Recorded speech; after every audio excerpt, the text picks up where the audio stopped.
Viewers, എല്ലാവർക്കും ദിജോസ് വേൾഡിൻ്റെ പുതിയൊരു വീഡിയോയിലേക്ക് സ്വാഗതം.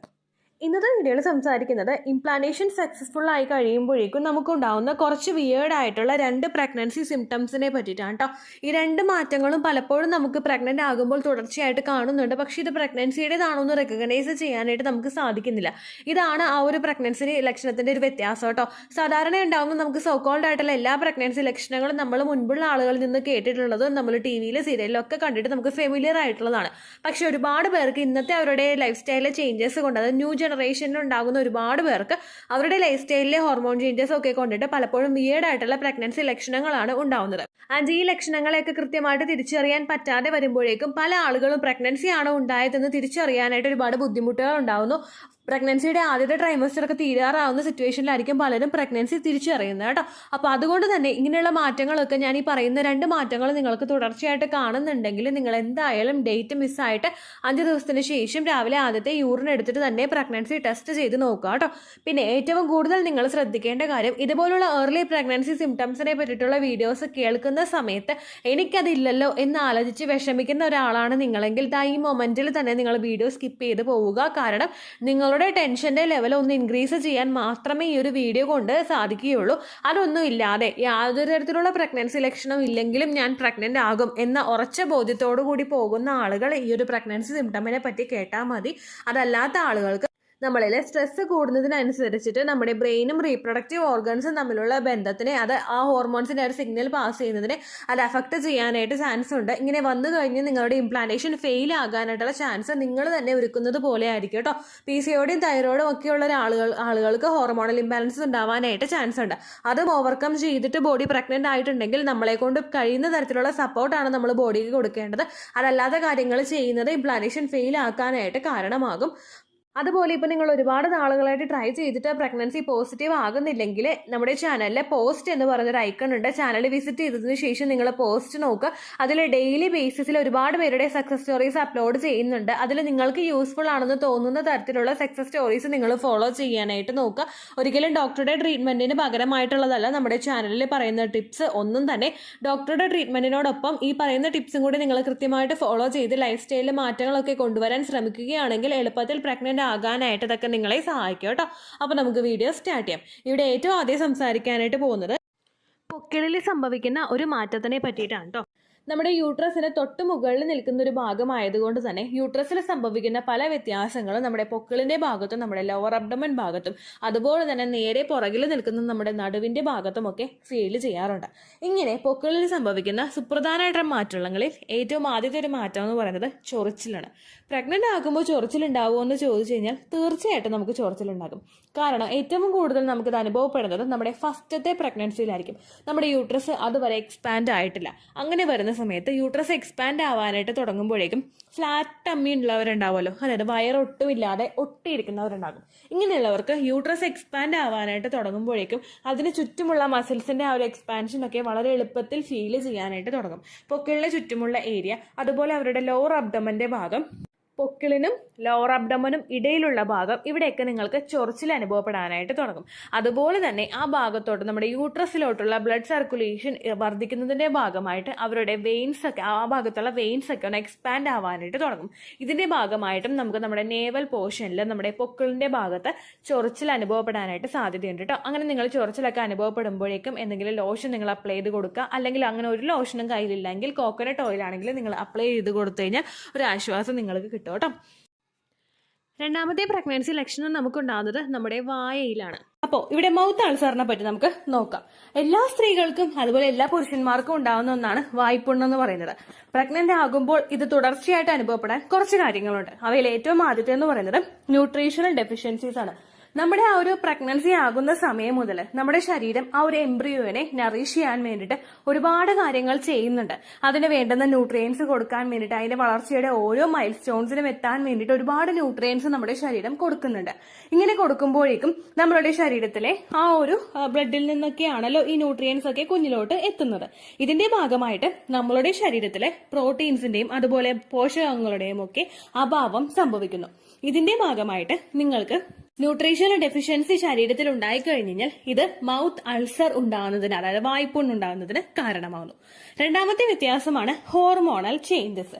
നമ്മളില് പ്രൊജസ്ട്രോൺ ഹോർമോൺ ഇൻക്രീസ് ആകുമ്പോഴേക്കും ഒരുപാട് പേർക്ക് മൗത്തില് വേദനയും ബ്ലീഡിങ്ങും ഒക്കെ ഉണ്ടാകുന്നുണ്ട്. ഇതുകൊണ്ട് തന്നെ നമുക്ക് മൗത്ത് അൾസർ ഉണ്ടാവാനായിട്ടുള്ള ചാൻസസും വളരെയധികം കൂടുതലാണ്.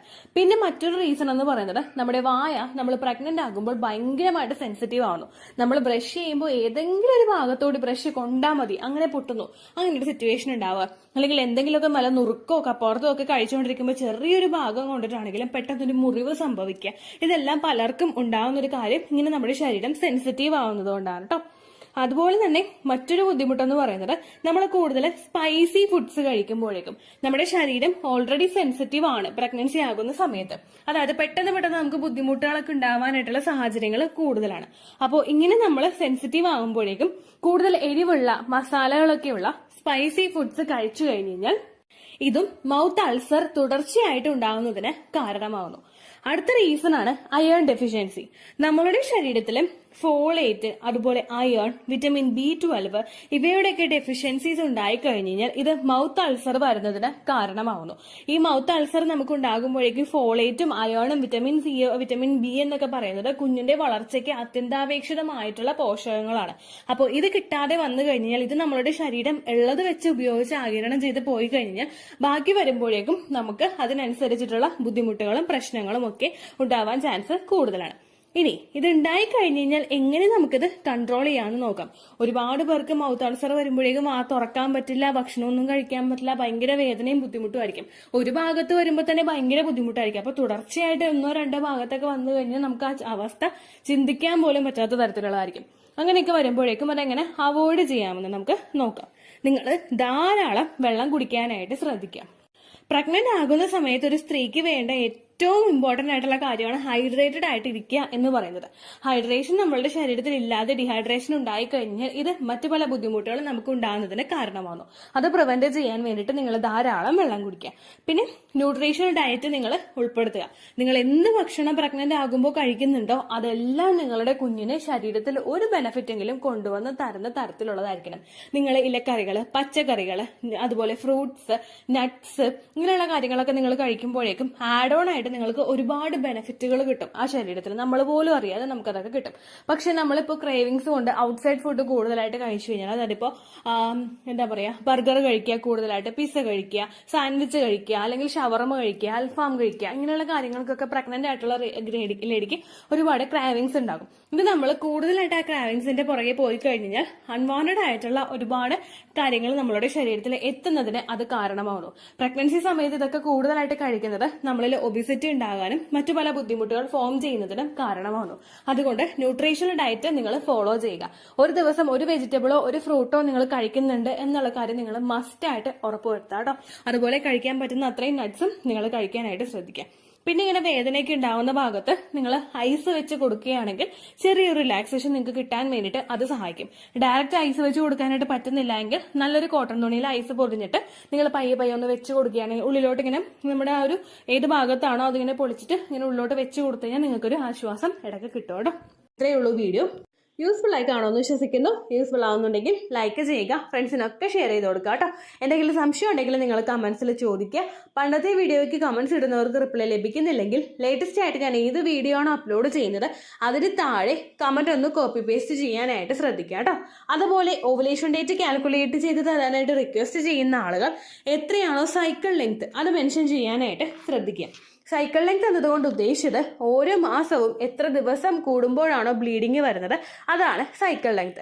കഴിഞ്ഞ മാസം ഒരു 8-ാം തീയതിയാണ് ബ്ലീഡിങ് ആയതെങ്കിൽ ഈ മാസം 6-ാം തീയതിയാണ് ബ്ലീഡിങ് ആയതെങ്കിൽ കഴിഞ്ഞ മാസം 8-ാം തീയതി മുതൽ ഈ മാസം 6-ാം തീയതി വരെ എത്ര ദിവസമുണ്ടോ അത് കാലണ്ടറിൽ എണ്ണി തിട്ടപ്പെടുന്നതാണ് നിങ്ങളുടെ സൈക്കിൾ ലെങ്ത്. സൈക്കിൾ ലെങ്ത് നമ്മൾ കൃത്യമായിട്ട് കാൽക്കുലേറ്റ് ചെയ്യുകയാണെങ്കിൽ ഓവുലേഷൻ ഡേറ്റ് എളുപ്പത്തിൽ കണ്ടുപിടിക്കാൻ വേണ്ടിയിട്ട് ഒരുപാട് ആപ്ലിക്കേഷൻസും ഒരുപാട് ഓൺലൈൻ ആയിട്ടുള്ള വെബ്സൈറ്റുകളും ഇന്ന് നമുക്ക് അവൈലബിൾ ആണ്. പ്ലേ സ്റ്റോറിൽ പോയിട്ട് ഓൺലൈൻ ഓവുലേഷൻ ട്രാക്കർ എന്ന് ടൈപ്പ് ചെയ്ത് കഴിഞ്ഞാൽ നിങ്ങൾക്ക് അതുമായിട്ട് ബന്ധപ്പെട്ടിട്ടുള്ള ആപ്ലിക്കേഷൻസ് കിട്ടും.